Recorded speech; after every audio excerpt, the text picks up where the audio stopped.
everyone. Thanks so much for stopping by at the Peppered Peach today. We're gonna be trying out sourdough bread. That is right, sourdough. It is, everyone's talking about it. Everyone's doing it these days, and that includes me. So a while back, my sister started, and she actually does not live in our state, but she did mail me some dehydrated sourdough starter. And so I rehydrated that, and now I am making dough based on that dehydrated starter kit. So it is right here. It's beautiful. I've been making it. I love it. It's so good, and I'm excited to share it with you. I should preface by saying I am no pro. I know there's a lot of fun things you can do with it in terms of a kneading bowl, or a shaping bowl or whatever it is. I am basic. So, and it's been working. So let's check it out. So we have everything here for our first step. And you need to get a scale, and we have everything. Let's do this. All right, so our first step is to weigh out some of our bread flour. So I use King Arthur, it's bread flour, and we need 520 grams. So I'm just gonna dump this in, get that 520 that I'm looking, oh, too much. We don't need 550. So let me just take some out. So you'll see Bauer running around. He absolutely hates the sound of the little buzzer here. So if you see him panicking, he's over there looking at me, totally frightened. That's okay. So this is 520 grams. We take 2 teaspoons of kosher salt, and we push this off to the side. I'm just gonna do a quick stir to get that kosher salt integrated into our flour, and I move it to the side. And turn it off because I need to weigh out some of our starter. So in here, I am going to use 90 grams. Let me stir our starter really fast. I am going to use 90 grams of starter.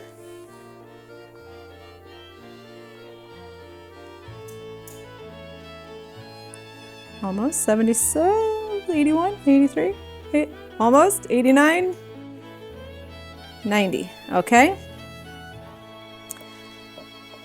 It's that. We're gonna put this off to the side. And now lastly, we are going to measure out some water. And we need 385 grams of water. And this is filtered water, so please make sure to use that. So 385, almost. Nope, no. A gram more, there we go. Nope. There we go. Yes, there we go. Okay, 385. And just like that, we're done. Well, for the first part.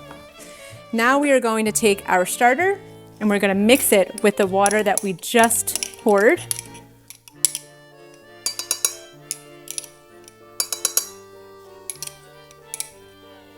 All right. Stir, stir, stir. And now we're going to take our flour and we are going to mix this all together until it becomes doughy.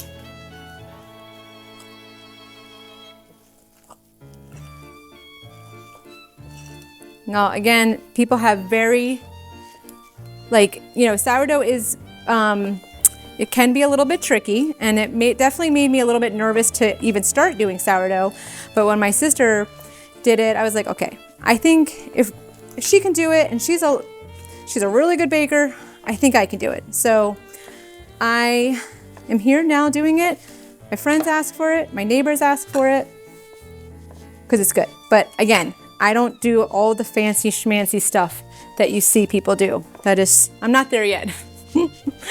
I have done some chocolate starters, and that's come out pretty well, but I'll do all the seeds and all that jazzy stuff when I feel comfortable.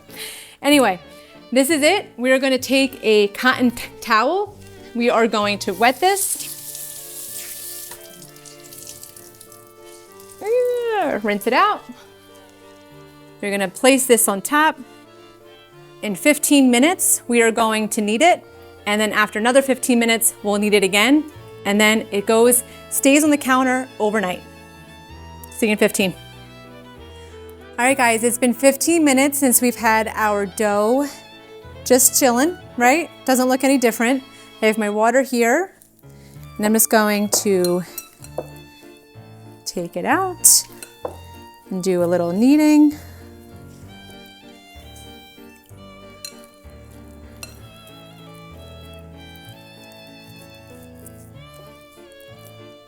I'm sure there's a fancy way. I know I keep saying it, but people take this very seriously and have very strict rules. And I'm just here for fun, okay? So, and it comes out great. People like my sourdough, so it can't be that bad. 4 times, that's it. Now we're gonna let this go again for 15 minutes. Do it one last time, and then we let it sit. All right, guys, it is our last time to do whatever we do with this. Knead it. All right, so I just take it out. I just squish it around. And again. All right.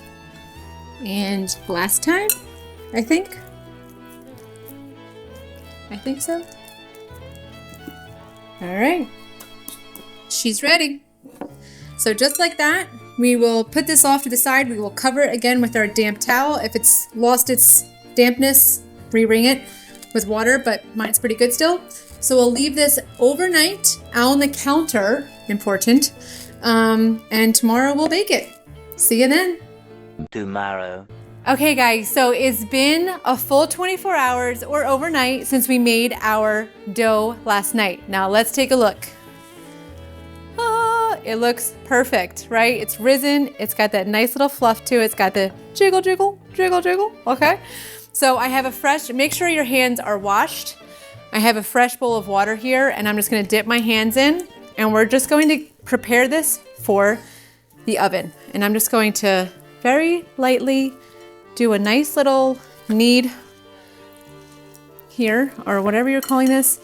I should preface by saying I am not, again, I'm new to this, so I'm sure there's nicer, fancier ways of doing these things. I am not fancy. I know there's like kneading bowls and, you know, these cool shaping bowls. I have not got into that because so far when I've made this, it comes out great. So just like that, we're done, okay? So I am going to wash my hands. We're gonna put this covered again. We're gonna put this in the refrigerator for 1 hour. And I just turned on the oven, but I'm gonna put this in the oven, preheated to 500. So for 1 hour, this empty Dutch oven is gonna be in the oven for an hour at 500 degrees, and this is gonna be in the refrigerator for 1 hour, okay?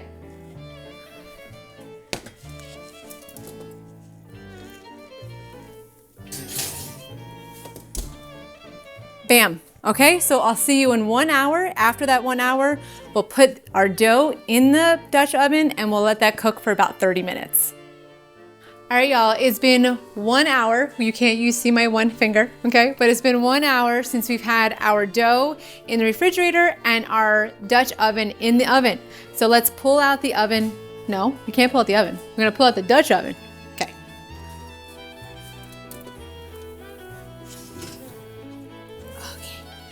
Remember, this is super hot. So one thing I like to do is I like to put a pan underneath one of the racks so that the bottom doesn't get super hard. And also, oof, hot, hot, hot. I like to put parchment paper down as well before I put the dough in. So we'll throw this in. And it's just to make sure, really, I know, don't worry. I know I have to be careful with my hands. It's just easier to do this without mittens on. All right, there we go. Now we'll take our dough. It's out, and we're gonna plop it in there. Now I know there's, again, special ways to do this, but I hadn't had any complaints about the way it looks when it comes out. All right, so it's plopped right in our Dutch oven. And I have scissors here. I know there's fancy ways to score. I do not have those fancy tools, so I just use my scissors and just make a nice little cross in the middle. and we put our lid on. Let me wash my hands first. Then we throw it back in the oven for about 30 minutes. The temperature before you take the lid off needs to be at least 200. It cannot be underneath of that. So make sure that you're following that. That is the most important part, because if you don't let it cook all the way through, it's gonna be not good. Well, it's just not gonna come out the best. And we want it to be the best. So we'll put this in, get that 200 degrees, and then we'll take off the lid and let it go for another 3 to 4 minutes to be about 207 degrees. So wash my hands, put the lid on, in the oven we go. All right. Our bread is done. Let's take it out. Let's make, well, I say it's done, but let's check the temperature. So here we go. Super hot. Oh yeah. Let's check the temp. And we are at 205. So we are good to go.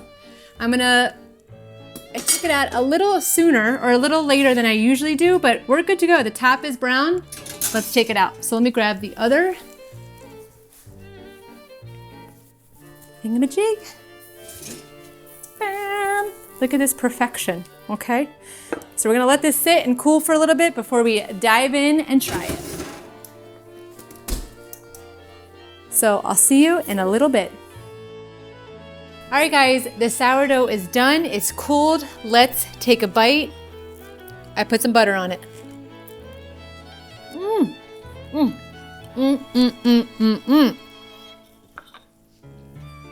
So good. I love it. It's so tasty.